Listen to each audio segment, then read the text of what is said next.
ഇതിനിടയിൽ ഇന്ന് V K ശ്രീകണ്ഠന്റെ പ്രതികരണത്തിനിടെ അദ്ദേഹത്തിന്റെ ഭാഗത്തു നിന്ന് വളരെ മോശമായ ഒരു പരാമർശമുണ്ടായി. പരാതി ഉന്നയിച്ച സ്ത്രീകളെ അപമാനിച്ചുകൊണ്ടുള്ള ഒരു പരാമർശമാണ് വി കെ ശ്രീകണ്ഠൻ നടത്തിയത്. അർദ്ധവസ്ത്രം ധരിച്ച് മന്ത്രിമാർക്കൊപ്പമുള്ള ചിത്രങ്ങൾ പുറത്തു വന്നില്ലേ എന്നതായിരുന്നു പരാമർശം. വി കെ ശ്രീകണ്ഠന്റെ വാക്കുകളിലേക്ക്. അന്ന് പരാതി കൊടുത്ത് നടന്നില്ലെങ്കിൽ പോലീസ് സ്റ്റേഷനിൽ ഒരു പരാതി കൊടുക്കാലോ, ഇല്ലേ? ഇവരുടെയൊക്കെ രാഷ്ട്രീയ പശ്ചാത്തലം എന്താണെന്നുള്ളത് നിങ്ങൾ കാണുന്നുണ്ടല്ലോ. ഏതൊക്കെ മന്ത്രിമാരുടെ കൂടെയാണ് ഈ ആരോപണം പറഞ്ഞിട്ടുള്ള ആളുകൾ അവിടെ അർദ്ധവസ്ത്രം ധരിച്ച് നിൽക്കുന്നത്? എന്താ അതിൻ്റെയൊക്കെ പിന്നിൽ? നിങ്ങൾ തന്നെയല്ലേ കൊടുക്കുന്നത്? ഇതൊക്കെ ഈ ചാനലിലൊക്കെ വന്നല്ലോ. ഈ ആരോപണ വിധേയരായ ആളുകളുടെ അവരുടെയൊക്കെ ഒരു രീതിയും നടപ്പും അവരുടെയൊക്കെ പല പരിപാടിയിൽ പങ്കെടുത്തും മന്ത്രിമാരൊക്കെ കെട്ടിപ്പിടിച്ച് നിൽക്കുന്നൊക്കെ ചിത്രങ്ങൾ വന്നല്ലോ. അപ്പോൾ അതിൻ്റെയൊക്കെ പിന്നിൽ ആരുണ്ട് എന്തുണ്ട് എന്നുള്ളത് അന്വേഷിക്കട്ടെ, പുറത്തു വരും, എല്ലാ കാര്യങ്ങളും വരും. പരാതി പറയുന്നവരെ എപ്പോഴും ഇത്തരത്തിൽ കുറച്ച് വിമർശനങ്ങളൊക്കെ ഉന്നയിച്ചാൽ പരാതി പറയുന്നവർ മിണ്ടാതിരിക്കുകയാണ് പതിവ്. അനുമോദ്, ഈ വിഷയത്തിലും അല്പം മോശമായൊരു പ്രതികരണം തന്നെയാണ് വി കെ ശ്രീകണ്ഠന്റെ ഭാഗത്തു നിന്നുണ്ടാവുന്നത്. സോഷ്യൽ മീഡിയയിലൊക്കെ നടക്കുന്ന പ്രചാരണങ്ങളുടെ ഒക്കെ ഒരു ഭാഗം കൂടിയാണ്. പക്ഷേ കോൺഗ്രസ് നേതാക്കളുമായി ഏറ്റവും അടുപ്പമുള്ള, ഏറ്റവും അടുത്ത ബന്ധം പുലർത്തുന്ന ഒരാൾ തന്നെയാണ് ഈ പരാതിക്കാരി എന്ന് മറന്നാണോ വി കെ ശ്രീകണ്ഠന്റെ പ്രതികരണം? സാമൂഹ്യ മാധ്യമങ്ങളിലെ മൂന്നാംകിട ആരോപണങ്ങളെ അത് ഏറ്റെടുക്കുന്ന തരത്തിലാണ് വി കെ ശ്രീകണ്ഠന്റെ വാക്കുകളെ നമുക്ക് കാണേണ്ടത്. പരാതി ഉന്നയിക്കുന്നവരുടെ വസ്ത്രവും അവരുടെ തൊഴിലും അതുപോലെ തന്നെ അവർക്കുള്ള ബന്ധങ്ങളുമൊക്കെ ചൂണ്ടിക്കാണിച്ചുകൊണ്ട് ഈ പരാതി ഇല്ലാതെയാക്കുവാൻ ഇത് രാഷ്ട്രീയ പ്രേരിതമാണ്, ഗൂഢാലോചനയാണെന്നൊക്കെ പറഞ്ഞു പ്രചരിപ്പിക്കാനുള്ള സ്ഥിരം പ്രതിരോധ തന്ത്രമായിട്ട് വേണം ഇതിനെ കാണുവാൻ. അതോടൊപ്പം തന്നെ ഇത്തരത്തിലുള്ള ആളുകളെ അപമാനിക്കുകയോ ഇത്തരത്തിലുള്ള ആളുകളെ പരോക്ഷമായുള്ള ഭീഷണിപ്പെടുത്തി ഇനി ഇത്തരത്തിൽ ആരോടും ഇത്തരത്തിൽ കാര്യങ്ങൾ മുന്നോട്ട് പറയരുത്, മുൻപോട്ട് വെക്കരുത് എന്ന തരത്തിൽ ഒരു സന്ദേശം നൽകാൻ കൂടിയാണ് ഈ വാക്കുകളൊക്കെ തന്നെ സൂചിപ്പിക്കുന്നത്. വി കെ ശ്രീകണ്ഠന്റെ ഭാഗത്തുണ്ടായ ഈ പദപ്രയോഗം, അദ്ദേഹം 18 മിനിറ്റോളം സംസാരിച്ചിരുന്നു. അതിലേറ്റവും അവസാന ഭാഗത്താണ് ഒരു ചോദ്യത്തിന് മറുപടിയായിട്ട് അദ്ദേഹം ഈ വാക്കുകൾ, ഈ ഒരു കാര്യം പറഞ്ഞിട്ടുള്ളത്. സ്വാഭാവികമായിട്ടും ഇത് ആരും ഉദ്ദേശിച്ചാണെന്ന് നമുക്ക് കൃത്യമായിട്ട് അറിയാം.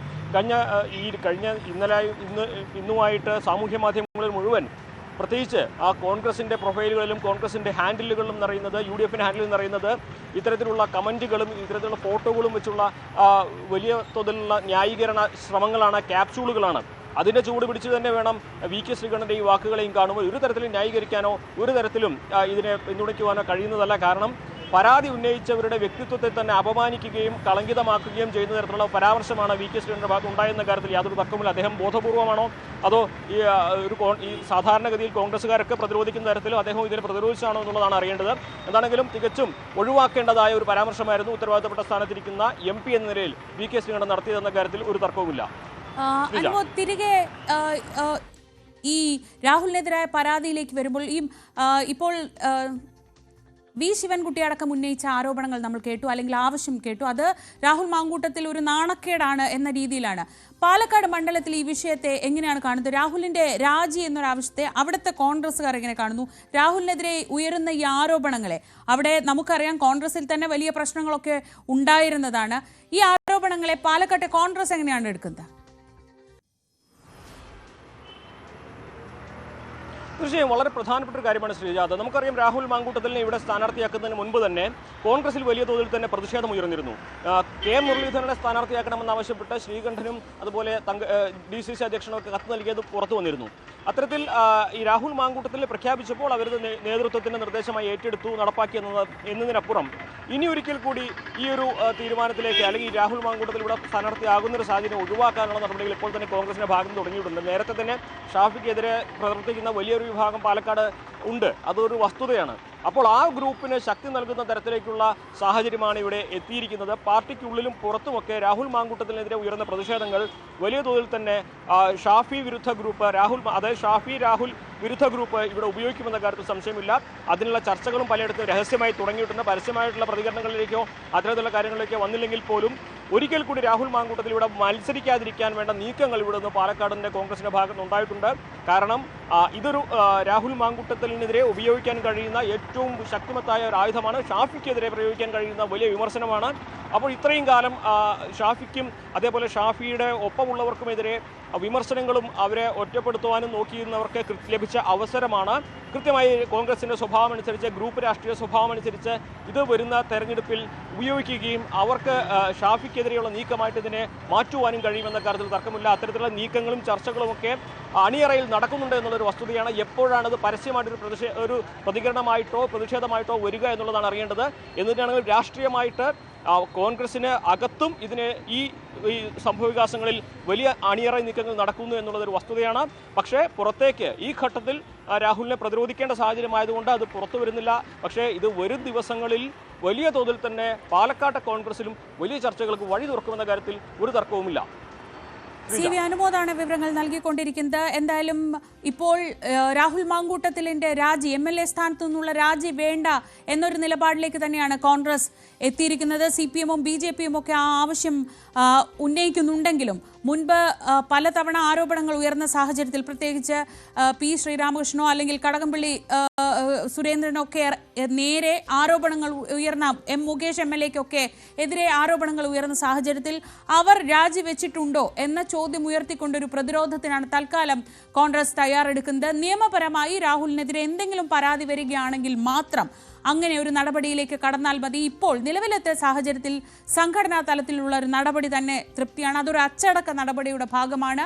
ആ അച്ചടക്ക നടപടി മതി എന്നൊരു നിലപാടിലേക്കാണ് കോൺഗ്രസ് എത്തുന്നത്. പക്ഷേ വലിയ രീതിയിലുള്ള ആരോപണങ്ങൾ CPM-ന്റെ ഭാഗത്തുനിന്ന് വരുന്നു. BJP ആകട്ടെ പാലക്കാട് കേന്ദ്രീകരിച്ചും വലിയ രീതിയിലുള്ള പ്രക്ഷോഭങ്ങൾ വരുന്നു. ഇപ്പോൾ അല്പസമയത്തിനകം അവിടെ പ്രതിഷേധ പരിപാടികളൊക്കെ ആരംഭിക്കും. അങ്ങനെ സംഘർഷഭരിതമാവുകയാണ് സാഹചര്യം. ഒരു പക്ഷേ പാലക്കാട് നിന്ന് തുടങ്ങിയ ഒരു കോൺഗ്രസിൻ്റെ ഒരു ഊർജ്ജസ്വലമായ ഒരു വിജയത്തിൻ്റെ പിന്നീടുള്ള ഒരു പരമ്പര ഉണ്ടായിരുന്നു. അതിനൊക്കെ മങ്ങലേൽപ്പിക്കുന്ന തരത്തിൽ യൂത്ത് കോൺഗ്രസിന് അധ്യക്ഷന് തന്നെ നേരെ വന്ന ആരോപണങ്ങളുടെ പശ്ചാത്തലത്തിൽ അതെല്ലാം വലിയ ആയുധമാക്കുകയാണ് ഇപ്പോൾ CPM-ഉം BJP-യും. നിർബന്ധിത ഗർഭഛിദ്രത്തിന് പ്രേരിപ്പിച്ചു എന്നൊരു പരാതി രാഹുലിനെതിരെ ഇന്നലെ നൽകിയിരുന്നു.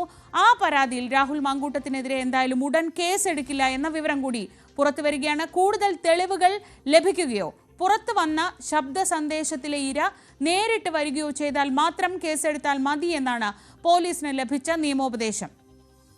അഭിഭാഷകനായ ഷിൻഡോ സെബാസ്റ്റ്യനാണ് രാഹുലിനെതിരെ എറണാകുളം സെൻട്രൽ പോലീസിൽ പരാതി നൽകിയിരുന്നത്. അതുകൂടി ഒരു പ്രധാനപ്പെട്ട കാര്യമാണ്. രാഹുലിനെതിരെ കേസുകളില്ല എന്നതായിരുന്നു, നിയമപരമായ ഒറ്റ പരാതി പോലും വന്നിട്ടില്ല എന്നതായിരുന്നു പ്രധാനമായി കോൺഗ്രസ് ഉയർത്തിയ ഒരു പ്രതിരോധം. ആ പ്രതിരോധത്തിൻ്റെ ഇടയിലേക്കാണ് രാഹുലിനെതിരെ 2 പരാതികൾ വന്നത്. അതിൽ ഒരു പരാതി ഈ അഭിഭാഷകനായ ഷിൻഡോ സെബാസ്റ്റ്യൻ നൽകിയതായിരുന്നു. അത് നിർബന്ധിത ഗർഭഛിദ്രത്തിന് ശ്രമിച്ചു രാഹുൽ എന്നത് ഇന്നലെ പുറത്തു വന്ന ഒരു ശബ്ദ സന്ദേശത്തിന്റെ കൂടി അടിസ്ഥാനത്തിൽ അങ്ങനെ ഒരു പരാതി നൽകുകയായിരുന്നു. ആ പരാതിയിലാണ് ഉടൻ കേസെടുക്കില്ല എന്ന നിലപാട് ഇപ്പോൾ പോലീസ് സ്വീകരിക്കുന്നത്. നവമി ദിനേശ് വിശദാംശങ്ങൾ നൽകും. നവമി, സാധാരണഗതിയിൽ ഇരയ്ക്ക് നേരിട്ട് പരാതി നൽകാൻ കഴിയാത്തൊരു സാഹചര്യത്തിൽ വേണമെങ്കിൽ ഇങ്ങനെ പുറത്തു നിന്നൊരാൾക്ക് പരാതി നൽകാം, ആ പരാതി പരിഗണിച്ചുകൊണ്ട് കേസെടുക്കാം എന്നതാണ് ആ ഒരു വ്യവസ്ഥ. അതിനും അപ്പുറത്ത് ഇര പരാതി നൽകിയാൽ മാത്രം കേസെടുത്താൽ മതി എന്നൊരു നിലപാടിലാണോ ഇപ്പോൾ പോലീസ് ഉള്ളത്? ശ്രീജ, പോലീസിന്റെ ഭാഗത്ത് നിന്നും പോലീസ് ഒരു നിയമോപദേശം തേടിയിരുന്നു. ഇന്നലെ വൈകിട്ടോടു കൂടിയായിരുന്നു എറണാകുളം സെൻട്രൽ പോലീസിൽ CPM അനുഭാവി കൂടിയായിട്ടുള്ള ഷിൻഡോ സെബാസ്റ്റ്യൻ ഒരു പരാതി നൽകിയത്. ഈ പരാതിയിൽ പറയുന്നത് രാഹുൽ മാങ്കൂട്ടം യുവതിയെ നിർബന്ധിച്ച് ഗർഭചിത്രത്തിന് പ്രേരിപ്പിച്ചു എന്നതാണ്. ഈ മാധ്യമങ്ങളിൽ വന്ന ഓഡിയോ സന്ദേശത്തിന്റെ ഒക്കെ അടിസ്ഥാനത്തിലാണ് ഇങ്ങനെ ഒരു പരാതി നൽകിയത്. അതിൽ പോലീസ് നിയമോപദേശം തേടിയപ്പോഴാണ് കൂടുതൽ തെളിവുകളോ അല്ലെങ്കിൽ ഈ ഓഡിയോ സന്ദേശത്തിൽ പറയുന്ന പെൺകുട്ടി, ഇരയാക്കപ്പെട്ട പെൺകുട്ടിയോ പരാതി നൽകിയാൽ മാത്രമേ നടപടിയുമായി മുന്നോട്ട് പോകാൻ കഴിയുകയുള്ളൂ, അല്ലെങ്കിൽ കേസെടുക്കാൻ കഴിയുകയുള്ളൂ എന്നൊരു നിയമോപദേശമാണ് പോലീസിന് ലഭിച്ചത്. കാരണം ഇത് കോടതിയിലടക്കം നിലനിൽക്കണമെങ്കിൽ കൃത്യമായിട്ടുള്ള തെളിവുകൾ വേണം. ഈ പെൺകുട്ടിയുടെ മൊഴിയടക്കം ആവശ്യമാണ്.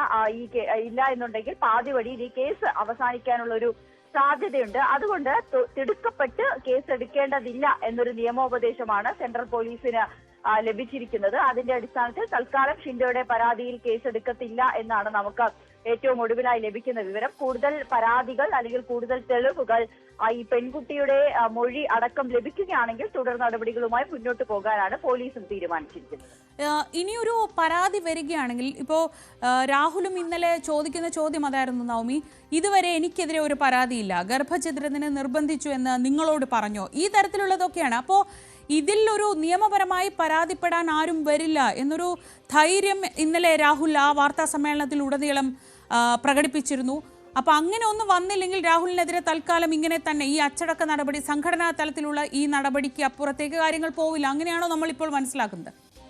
അങ്ങനെ തന്നെ കരുതേണ്ടിയിരിക്കുന്നു ശ്രീജ. കാരണം ഇന്നലെ ആദ്യം ഒരു യുവ നടിയാണ്, റിനിയാണ് ഈ പരാതിയുമായി രംഗത്തെത്തിയത്. ആ പരാതിയുടെ അടിസ്ഥാനത്തിൽ പക്ഷെ ആ റിനി പേര് പോലും പറഞ്ഞിട്ടില്ല. പേര് പറയാതെ ഒരു യുവ നേതാവ് എന്ന് മാത്രം പറഞ്ഞുകൊണ്ടാണ് വിവാദങ്ങൾക്ക് തുടക്കമായത്. ഏറ്റവും ഒടുവിൽ ഇന്നലെ അവസാനം മാധ്യമങ്ങളോട് പ്രതികരിക്കുമ്പോൾ പോലും റിനി ആ യുവ നേതാവിന്റെ പേര് പറയാൻ തയ്യാറായിരുന്നില്ല. അതിനുശേഷം ന്യൂസ് 18 തന്നെ പുറത്തുവിട്ട അവന്തിക ഉൾപ്പെടെയുള്ളവർ പറയുന്ന ആരോപണങ്ങൾ മാത്രമാണ്. അതിൽ കൃത്യമായിട്ടുള്ള തെളിവുകൾ ഹാജരാക്കാൻ ഇവർക്കും കഴിഞ്ഞിട്ടില്ല. ഇന്നലെ പുറത്തു വന്ന ഓഡിയോ സന്ദേശത്തിൽ പോലും യുവതിയെ വെളിപ്പെടുത്തുന്നില്ല, അല്ലെങ്കിൽ യുവതി പിന്നീട് പരാതിയുമായി പോലീസിനെ സമീപിക്കുകയോ തുടർ നടപടികളുമായി പോവുകയോ ഒന്നും തന്നെ ചെയ്തിട്ടില്ല. ഈ പാർട്ടിയിൽ പോലും പരാതി നൽകുവാനായി ആ യുവതിയും തയ്യാറായിട്ടില്ല. അതിന്റെയൊക്കെ അടിസ്ഥാനത്തിൽ ഈ രാഹുൽ മാങ്കൂട്ടത്തെ സംബന്ധിച്ച് ആ ഒരു വിശ്വാസം രാഹുലിനുണ്ട്. തനിക്കെതിരെ പരാതിയുമായി യുവതികൾ ആരും രംഗത്തെത്തില്ല, അല്ലെങ്കിൽ കൃത്യമായിട്ടുള്ള തെളിവുകൾ തനിക്കെതിരെ ഉണ്ടാകില്ല എന്നൊരു ആത്മവിശ്വാസം രാഹുൽ മാങ്കൂട്ടത്തിനുണ്ട്. അത് തന്നെയാണ് ഇന്നലെ മാധ്യമങ്ങളെ കണ്ടപ്പോഴും ഈ രാജിയുടെ കാര്യം പറയുന്നതിന് മുൻപ് പോലും രാഹുലിന്റെ ആത്മവിശ്വാസം അത് തന്നെയാണ്. ആവർത്തിച്ച് ചോദിക്കുന്നുണ്ട്, തനിക്കെതിരെ പരാതി ഉണ്ടോ, ഏതെങ്കിലും യുവതി പരാതി നൽകിയിട്ടുണ്ടോ? ഇതൊക്കെ ആരോപണങ്ങളല്ലേ? ഈ ഓഡിയോ സന്ദേശം പോലും വ്യാജമാണെന്ന് തെളിയിക്കുന്ന തരത്തിലേക്ക് പോലും രാഹുൽ മാങ്കൂട്ടത്തിന് കടക്കാൻ സാധ്യതയുണ്ട്. അതുകൊണ്ട് കൃത്യമായിട്ടുള്ള തെളിവുകൾ പരാതിക്കാരി ഉണ്ടെങ്കിൽ മാത്രമേ തുടർ നടപടികളുമായി പോലീസും മുന്നോട്ട് പോകൂ എന്നാണ് നമുക്ക് അറിയാൻ സാധിക്കുന്നത്. രാഹുൽ മാങ്കൂട്ടത്തിനെ സംബന്ധിച്ച് ഇനി ഒരു MLA സ്ഥാനത്തിലെ രാജി അത് ഉണ്ടാകാനുള്ളൊരു സാധ്യതയും വളരെ കുറവാണ്. ഇന്നലെ പോലും രാഹുൽ മാങ്കൂട്ടം ഇക്കാര്യങ്ങൾ ഈ മാധ്യമങ്ങളെ കാണുമ്പോൾ മുകേഷിന്റെ കാര്യമൊക്കെ മുന്നോട്ട് വെക്കുന്നുണ്ടായിരുന്നു. മുകേഷ് മന്ത്രി കേസെടുത്ത് അദ്ദേഹത്തെ അറസ്റ്റ് ചെയ്ത് ജാമ്യത്തിൽ വിടുന്ന സാഹചര്യം ഉണ്ടായിട്ട് പോലും എന്തുകൊണ്ടാണ് മുകേഷ് MLA സ്ഥാനം രാജിവെച്ചില്ലല്ലോ, പിന്നീട് എന്താണ് വെറും ഒരു ആരോപണത്തിന്റെ പേരിൽ താൻ രാജിവെക്കുന്നത് എന്തിനാണെന്ന് ആവർത്തിച്ച് തന്നെ രാഹുൽ മാങ്കൂട്ടം ചോദിച്ചു. പാർട്ടിയും അതേ നിലപാട് തന്നെയാണ്. മുൻപ് വിൻസൻ MLA ഒക്കെ സംരക്ഷിച്ച ഒരു രീതിയിലേക്ക്, അല്ലെങ്കിൽ എൽദോസ് കുന്നപ്പള്ളിയൊക്കെ പാർട്ടി സംരക്ഷിച്ച ഒരു നിലപാടിലേക്ക് തന്നെ ഈ രാഹുൽ മാങ്കൂട്ടത്തിന്റെയും കാര്യം പോകാനാണ് സാധ്യത. എന്തായാലും ഇപ്പോഴും പരാതികളൊന്നും തന്നെ രാഹുൽ മാങ്കൂട്ടത്തിനെതിരെ പോലീസിന് ലഭിച്ചിട്ടുമില്ല. ശരി, നവമി ദിനേശാണ് വിവരങ്ങൾ നൽകുന്നത്. പക്ഷെ അപ്പോഴും ശ്രദ്ധിക്കേണ്ട കാര്യം, പലയിടത്തു നിന്നും കൂടുതൽ പരാതികൾ, കൂടുതൽ യുവതികളുടെ പരാതികൾ ഉയർന്നു വരുന്നുണ്ട്. അതിലേക്കൊക്കെ നമുക്ക് എത്താം. തൽക്കാലം എന്തായാലും എൽദോസ് കുന്നപ്പള്ളിയെ പാർട്ടി സംരക്ഷിച്ചിരുന്നു. M. വിൻസെന്റിനെ ജയിലിൽ കിടന്ന ശേഷമാണ് മടങ്ങിയെത്തിയത്. M. വിൻസെന്റിനെയും കുറ്റക്കാരനെന്ന് കോടതി കണ്ടെത്തിയാൽ മാത്രം മതി നടപടി അല്ലെങ്കിൽ രാജി എന്നൊരു നിലപാടായിരുന്നു കോൺഗ്രസ് തന്നെ സ്വീകരിച്ചത്. മറുപുറത്താണെങ്കിൽ മുകേഷ് ഉൾപ്പെടെയുള്ളവർക്കെതിരെയും സമാനമായ ആരോപണങ്ങൾ, ഗുരുതരമായ ആരോപണങ്ങൾ, മുകേഷിന്റെ അറസ്റ്റ് രേഖപ്പെടുത്തി വിട്ടതാണ്. അപ്പോൾ അത്തരത്തിലുള്ള ഒരു സാഹചര്യത്തിലേക്ക് ഒന്നും എത്തിയിട്ടില്ല. ഇത് അവിടെവിടെയായി പുകമറയിൽ പൊങ്ങുന്ന ചില ആരോപണങ്ങൾ മാത്രമാണ് എന്നൊരു പ്രതിരോധമാണ് നിലവിൽ കോൺഗ്രസ് സ്വീകരിക്കുന്നത്. അതിനപ്പുറത്തേക്ക് പോകുന്ന രീതിയിൽ എന്തെങ്കിലും ഒരു പരാതി വന്നാൽ മാത്രമേ രാഹുൽ മാങ്കൂട്ടത്തിന് രാജിയുടെ ഒരു ചോദ്യമേ ഉദിക്കുന്നുള്ളൂ എന്നതാണിപ്പോൾ നിലവിൽ കോൺഗ്രസ് എടുക്കുന്ന നിലപാട്. ഇടവേളയ്ക്ക് ശേഷം മടങ്ങിയെത്താം.